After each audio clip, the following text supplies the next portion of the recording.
My cousin asked my daughter to perform at her wedding, then accused her of upstaging the bride after she got praised for her performance. Now my daughter hates her life because of the lies being spread on Facebook. Posted by you/Finances. The reason I'm posting is because of my daughter, who has been struggling in the aftermath of a recent performance. I'm sorry in advance for how long this turned out, but I would greatly appreciate any advice from fellow aerialists. My cousin, Dana, had her wedding 2 weeks ago, and she asked if my daughter, Jane, could perform at her reception. Jane has practiced silk/lyra for the past few years at a nearby circus studio, and she's also performed with Slash through the studio at small gigs. She hopes to continue into adulthood and become a professional teacher, but this recent incident has shaken her confidence. She has a private Instagram to document her progress and performances, and I only post certain performances on my Facebook, her first gig with the studio and her first recital, to name a few we're proud of. Some of our relatives saw her performances through my social media, and they watched her perform at her studio's Christmas recital when we hosted Christmas at our home a few years ago, something that surprised her when they visited early to see her. I loved how they coordinated that, and Jane said it was her loudest cheering section to date. Dana was one of the relatives who came early to see her Christmas recital, and she's always been super supportive. She asked me if Jane would be willing to perform at the reception, and I asked on her behalf. Jane was honored and excited when I did, and we already had a portable rig for her, though we ended up renting a taller one from her studio. Dana got the idea from a YouTube video featuring an aerialist who performed at a wedding reception, and she showed us while requesting white silks and a white outfit. We scoped out the venue and purchased white silks along with a white costume that Dana approved of, and Jane was really excited throughout. Jane even worked on choreography to a song that Dana requested, and she put a lot of time into it, even asking one of her coaches to help her with it. Dana insisted on paying her for the gig despite Jane not expecting to be paid, and she gave her a few $100s. However, Dana has since had a change of heart. Jane received a standing ovation after her performance, which surprised her, but we didn't know anything was wrong until Dana went on Facebook a few days later. Dana said she didn't approve of the outfit Jane wore, that she had specifically told her not to wear white. She also claimed that my husband and I pressured her into having Jane perform and that the performance gave off an unclassy vibe, lies that my husband and I couldn't believe. We had sent Dana numerous costume links and purchased the one she liked. There was also nothing wrong with Jane's performance. Dana was one of the people cheering afterward. Jane received nothing but compliments, but I'm disgusted that she had to see that post after all the work she put into it. For what it's worth, the post had comments disabled. I called Dana to confront her about the lies, but she didn't pick up despite numerous calls. I then called her parents, who, like us, had received messages about her post. They said that Dana was wrong, apologized on her behalf, and expressed their own disgust. Dana's mom also told me that Dana had vented to her before making the post. She said Dana regretted asking Jane to perform because of the attention, compliments and cheers Jane received. Dana's mom also said Dana felt upstaged by Jane wearing white and hearing how good she was. Dana's parents tried calling her after she made the post, but she didn't answer. Their previous conversation had ended with them telling Dana she shouldn't be bitter, especially since she specifically asked Jane to perform. Dana's parents reported the post, as did we and others, and we've shared the truth with those who reached out. We also made a post to explain our side and stand up for Jane. We have text proof of sending the costume links that Dana chose. Dana's parents also requested to talk to Jane on the phone to apologize for Dana's behavior. My husband and I told Jane that Dana was wrong and that we'll be distancing ourselves from her permanently. Dana's behavior surprised us, as we'd seen her grow up. Granted, we only see extended family for Thanksgiving and Christmas because we live far away, but other relatives were surprised too, as this seemed to come out of left field. Maybe there's a side of Dana we'll never know from our limited holiday and milestone interactions, but our focus is on Jane. We've tried to cheer Jane up by offering to take her to dinner and suggesting other activities, but she's been hurting, which is why I'm here. Jane hasn't practiced, at home or the studio, since the reception, and I don't want to invade her space at the studio by asking or telling anyone there, in case she doesn't want them to know. She asked me to return the white silks and costume after being so excited to receive them. She's also said she's going to take an extended break from aerial to reconsider if she wants to continue. Beyond aerial, she's taken a break from seeing non-aerial friends too, choosing to pretty much keep to herself.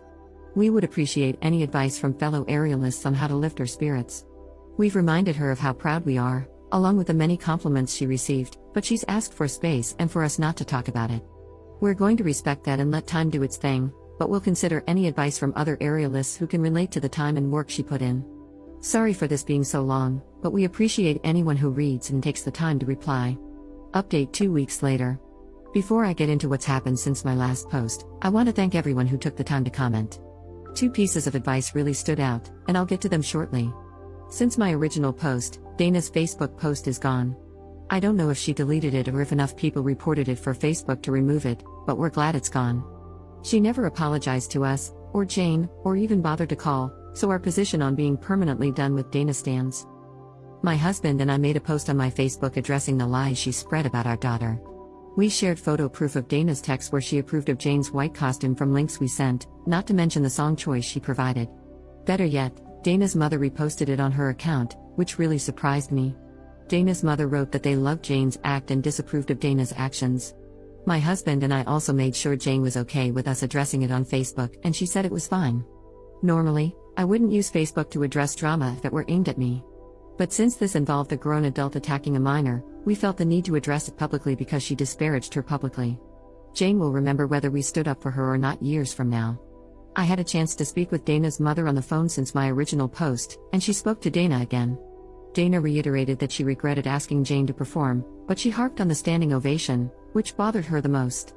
Dana told her mother she expected Jane to get some polite applause, but the overwhelming response really set her off. She expected the loudest cheers to come when she and her husband entered the reception, but instead, they went to Jane. Dana and her husband also received a great reception when they entered, but Jane's performance did too, and Dana didn't expect that. Even Jane was surprised by it. She'd never received a standing ovation for a solo act before. Dana's mother believes that if Dana had asked someone else to perform and they received a similar response, Dana's jealousy would have been the same. Someone suggested seeing if Jane would be interested in speaking to a therapist, given how hurtful Dana's comments could be for a teen. Jane said she's open to it as long as it isn't a counselor at school because, for now, she doesn't want anyone at school or her studio to know about the incident. She vaguely told the coach who helped her choreograph that it went fine. We'll respect her privacy request since it's her right to control the narrative. In the same vein, I suggested therapy for Dana to Dana's mother, as her reaction might stem from a deeper insecurity, and she said she'd ask. Another suggestion was the possibility of Dana's husband, or someone else, making an inappropriate comment to Jane during the reception, which might explain why she shut down and avoided friends or practice in the days before Dana's post. My husband decided to ask her, and Jane said no. If something did happen, perhaps she'd feel more comfortable telling a therapist in time. On the bright side, Jane said she might want to try a different aerial studio because she doesn't want to answer questions about how it went or share a video at her home studio. We'll help her find somewhere new as she asked. We hope she doesn't permanently leave her current studio because she has friends and supportive coaches there, and she performs with that studio's troupe at festivals and gigs. However, I completely understand the need to sometimes go somewhere new for a break, and we hope that helps her. She hasn't decided for sure yet, but if she does, we'll support her. She still wants an extended break from aerial in the meantime. Even if when she goes back, she said she may never want to perform again and would rather practice leisurely. That's one reason she doesn't want to return to her home studio, where she's part of their troupe. She asked if we tell her troupe coach that she won't perform with them anymore if it comes to that. If that's what she wants down the road, we will. Hopefully, time heals this wound and helps her at least keep the friends she has there, but all we can do is hope. Second update 1 month later. This is going to be the last time I update, and I want to thank everyone who gave advice. In my last post, I mentioned that Jane said she'd be open to talking to a professional as long as it wasn't anyone from her school, and we agreed to accommodate her. However, she changed her mind shortly after and said she wanted to talk to her coach instead, whom she had been brushing off since the reception and being vague about how it went. She and her coach put a lot of time into choreographing the act for Dana, and she didn't even charge her for the sessions to do so. Her coach is also part of her Circus Studios performing troupe and has always been supportive and understanding. We supported her decision to talk with her coach, and they had an in-person conversation. It was after they spoke that Jane came to me, following her coach's suggestion to do so. I'm going to be somewhat vague about certain details of our discussion. She also asked to speak to me first before we talked to my husband, and that's what we did. Jane opened up about how Dana sent a private message to her Instagram the day after the reception, but to her personal Instagram, not her private circus one. Dana's private message was just as bitter as her Facebook posts but much more hurtful. Dana called Jane derogatory sexual terms in her message, and I can't express how angry my husband and I still are. Jane said she was surprised upon receiving the message. Dana had always been supportive of her craft, even giving her a standing ovation along with her husband. Looking back, Dana probably did so because everyone else was doing the same. Dana also wrote that Jane only received the ovation because they were family who were biased and couldn't tell the difference between a good and bad aerialist. Jane blocked Dana long before we spoke, and she said she was hurt because Dana had been one of the relatives who came up for Christmas early when we hosted some years back, just to attend her studio's Christmas recital, which had surprised her. We all went out to dinner afterward, too. My husband and I tried our best to remind her that Dana's reaction was a reflection of her insecurities rather than anything Jane did. If the best man had given a speech that garnered the same reaction, Dana would have directed her vitriol at him instead. Jane said she understood that it wasn't her fault, but there was more in Dana's message that hurt her confidence, such as bodily comments that were disgusting. She said she might return to Ariel at some point, but that she still needs time and is unsure about performing again compared to just doing it leisurely. We told her, among other things, that we commended her decision to speak with her coach and that we'll respect her ultimate decision. Jane also said that she didn't tell us immediately because she wasn't sure if she wanted further drama with Dana if we told her parents about the message. However, after some time, she said she actually wanted us to tell them because she felt that Dana deserved repercussions for it. She said she was surprised that Dana's parents had called her out publicly, on Facebook, without knowing about the message, so that made her feel comfortable with us telling them. Jane also saved a screenshot of Dana's message. While we agreed to tell her parents, we suggested that she delete it afterward because it's not good to carry around hurtful things. She's also still open to speaking to a professional about the other aspects of Dana's message that hurt her deeply, as long as it's no one from her school. We are currently in the process of finding a therapist who can help with some of the insecurities that led to her shutdown in the weeks after the performance. I honestly cannot thank her coach enough, but I just want to touch on a few more things that were suggested in comments. I received a few DMs saying we were just as bad as Dana for addressing her lies on Facebook, so I want to be clear. My husband and I rarely use Facebook, and if someone had started drama with me on a Facebook post, I wouldn't use Facebook to address it personally. I'd opt for a call instead. However, since Dana disparaged a minor publicly with lies regarding costumes we had text proof of her approving, we felt the need to post those messages proving she had signed off on them. We asked Jane if she was okay with it first. The other thing a few people asked was whether her costume was potentially inappropriate. The costume we purchased came from a website that many professional circus performers use, including some who used to be in Cirque du Soleil and tag the shop while wearing it on their socials, and we've purchased other costumes from there in the past. In fact, some of their costumes have been used in wedding gigs by hired circus performers. Jane's costume also received many compliments, but we're glad Jane realizes that she isn't responsible for Dana's insecurities. This was also Jane's first negative experience in her young performing career. Despite knowing Dana is entirely at fault, her words still hurt because they had been close before this. Jane has kept in contact with her coach since, and she's even considering a different apparatus to take her mind off of silks, which are temporarily tainted for her. We hope that time in therapy will help her with whatever she chooses.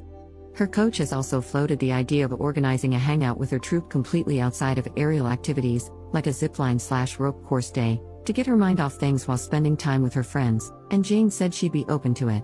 Dana's parents also sent Shari's berries for Jane, which was really sweet, and Jane sent them a text to thank them, too. Regarding Dana's parents, I discussed the private message with Dana's mother, and she was even more disgusted than before. She said that she and her husband would deal with it and that there'd be permanent changes to their relationship with Dana until she apologizes, and even beyond that. She also apologized to us on Dana's behalf and said she didn't raise her to be like that. For what it's worth, even before we mentioned Dana's message, she told me that Dana's husband wasn't thrilled with her Facebook post, among other complaints Dana had about the wedding, things I had no clue about. She also mentioned that she's not sure if Dana and her husband will be together much longer due to other issues, but I'll keep this focused on Jane and hope that she comes back to Ariel someday, or even chooses a different apparatus if that feels right for her.